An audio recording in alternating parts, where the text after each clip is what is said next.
ऐन निवडणूक काळामध्ये काँग्रेस पुढील अडचणी वाढलेल्या पाहायला मिळतात, कारण आयकर विभागाने 1700 कोटी रुपयांची जी आहे ती नोटीस पाठवलेली आहे. याविषयी बोलण्यासाठी आपल्यासोबत काँग्रेसचे नेते पृथ्वीराज चव्हाण आहेत.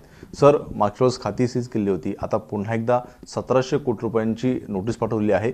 किती मोठी अडचण आहे? काय झालं की ही निवडणूक जिंकायची असेल तर सर्व एजन्सीचा वापर केला पाहिजे आणि दुरुपयोग केला पाहिजे, गैरवापर केला पाहिजे, भाजपने ठरवलेलं आहे.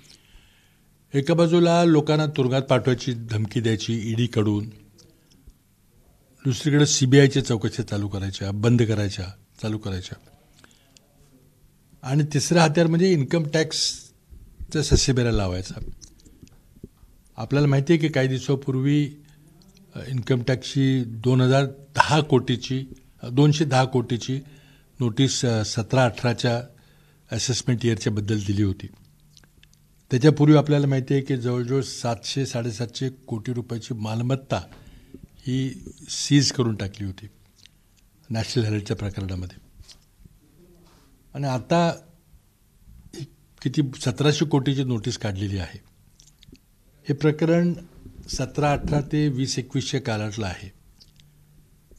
तर आश्चर्य वाटायचं कारण असं आहे की लोकसभेची निवडणूक घोषित झालेली आहे, आचारसंहिता चालू आहे, आज पहिल्या टप्प्याचे अर्ज भरायचा कार्यक्रम पूर्ण झालेला आहे. आणि अशा वातावरणामध्ये अशा भरमसाठ दंड करून नोटिसा काढायच्या आणि नोटिसा काढून आम्हाला दंड दिला पाहिजे म्हणून मग पैसे असलेली खाती गोठवून टाकायची, पैसे जप्त करायचे. हा इतका नंगानाच सत्तेचा चाललेला आहे की एका बाजूला विरोधी पक्षाला निवडून येऊ द्यायचं नाही, एखादं जे काही करावं लागेल ते करायचं, पण त्याचबरोबर दुसऱ्या बाजूला त्याचा निष्कर्ष असा आहे की भाजपला आता विजयाची खात्री राहिली नाही, त्यांचा आत्मविश्वास ढळलेला आहे, पायाखालची वाळू घसरलेली आहे म्हटलं तरी चालेल. त्यामुळे मग एखादा किरकोळ पक्ष, एखादा किरकोळ नेता, त्याला आपल्याकडे घेता येतं का, त्याला अलायन्समध्ये आणता येते का, मग एखाद्या काँग्रेसच्या नेत्याला तुरुंगात टाकून त्याचा आवाज बंद करता येतो का. अगदी दिल्लीला मुख्यमंत्री केजरीवाल यांना तुरुंगात टाकले. आता केजरीवाल यांच्या विरुद्ध जी केस आहे त्या मेरिटमध्ये मला जायचं नाही, म्हणजे गुन्हा घडला आहे नाही घडला. माझं एवढंच म्हणणं आहे की तुम्हाला त्यांच्यावर काही आरोपपत्र तुम्ही दाखल केलं असेल तर तुम्ही खटला चालवा ना, त्यांना आपला बचाव करायची संधी द्या. साक्ष पुरावा तुम्ही गोळा केला असेल ते आपली साक्ष सादर करतील. तुरुंगात टाकायची काय गरज आहे? म्हणजे सुप्रीम कोर्टाचा नियम आहे बेल नॉट जेल. तुम्ही बेल द्या, त्यांना बाहेर राहू द्या, त्यांना प्रचार करू द्या, ज्या दिवशी पाहिजे त्या दिवशी ते येतील खटला आरोपी म्हणून किंवा डिफेंडंट म्हणून. पण तुम्ही सोरेनना तुरुंगात टाकलं, ते बाजूला गेले, आता केजरीवाल टाकलं. जे मोठे नेते आहेत ज्यांच्यापासून भारतीय जनता पक्षाला राजकीय आव्हान आहे किंवा त्यांच्या विरोधात आपल्याला लोकसभा निवडणूक जिंकता येणार नाही असं वाटतं, त्याला तुम्ही हतबल करताय. मग कुठं इन्कम टॅक्स नोटीस पाठव, कुठं बँकेचे खाते जप्त कर, प्रॉपर्टी जप्त कर किंवा तुरुंगात टाक. आता आमच्या आणखी कुठल्या नेत्यांची तुरुंगवारीची यादी आहे मला माहिती नाही, पण हा त्यातून मेसेज काय जातोय की भाजप आता 400 पार की जरी बात करत असले तरी त्यांचं कुठेतरी आत्मविश्वास त्यांचा नाहीसा झालेला आहे, कमी झालेला आहे. म्हणून एखाद्या नेत्याच्या पक्षाबरोबर युती करतायत, काय करतायत. तर त्यामुळे लोक आता प्रचंड संतप्त झालेले आहेत, विशेषतः सर्व शेतकरी वर्ग. ज्या प्रकारे कांद्याचा एक्सपोर्ट तुम्ही बंद केला, ज्या प्रकारे तांदूळ, साखर यांच्या निर्यातीवर बंधनं आणली, गव्हाची निर्यात तुम्ही बंद केली, म्हणजे शेतकऱ्याला जर 4 पैसे मिळत असतील तर तुम्ही ते थांबवले. आज असा कुठला धंदा आहे की जर आपण उत्पादन खर्चापेक्षा कमी किमतीत तो माल विकला तर तो धंदा चालू राहील, असं कुठंच होत नाही. पण शेतकऱ्याला मात्र ते नाईलाजानं करावं लागतं आहे, म्हणून शेतकऱ्यांच्या आत्महत्येची संख्या वाढायला लागलेली आहे. दुसऱ्या बाजूला GST सारखे कर लावून शेतकऱ्याच्या खिशातून कराच्या रूपानं पैसे काढले जात आहेत.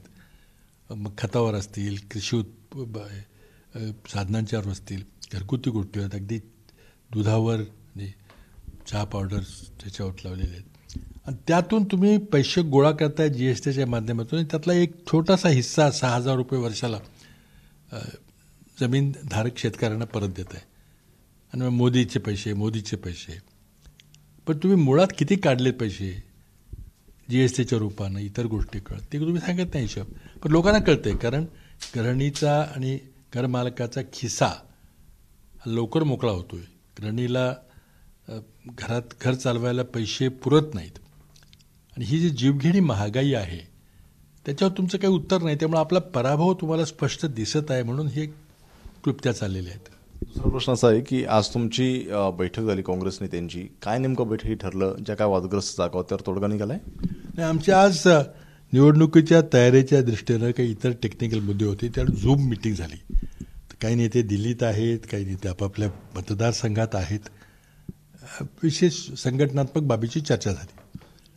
कुठेतरी ज्या सांगली असेल, भिवंडी असेल किंवा दक्षिण मध्य मुंबई आहे इथं मैत्रीपूर्ण लढत करायची असं सुद्धा काँग्रेस नेत्यांचं म्हणणं आहे. कारण ठाकरे आणि शरद पवार सुद्धा ऐकायला तयार नाही आहेत. नाही, आता तो प्रश्न वेगळा आहे. पण आता मला असं वाटतं की हे जे 2-3 जागाच्याबद्दल काही जे मतभेद आहेत की कोणी लढली पाहिजे, कोणाकडे स्ट्रॉंग उमेदवार आहेत, कोणाकडे खाली नेटवर्क आहे, याची चर्चा केली तर मला वाटतं त्याचा अंतिम निर्णय जेव्हा इंडिया आघाडीच्या बैठकीला महाराष्ट्रातले नेते शरद पवार, उद्धवजी ठाकरे हे जाणार आहेत, आमचे नेते जातील, तर त्यावेळेला मला वाटतं अंतिम चर्चा होईल. काहीतरी मग पुढं मागं काहीतरी सरकून निर्णय होईल.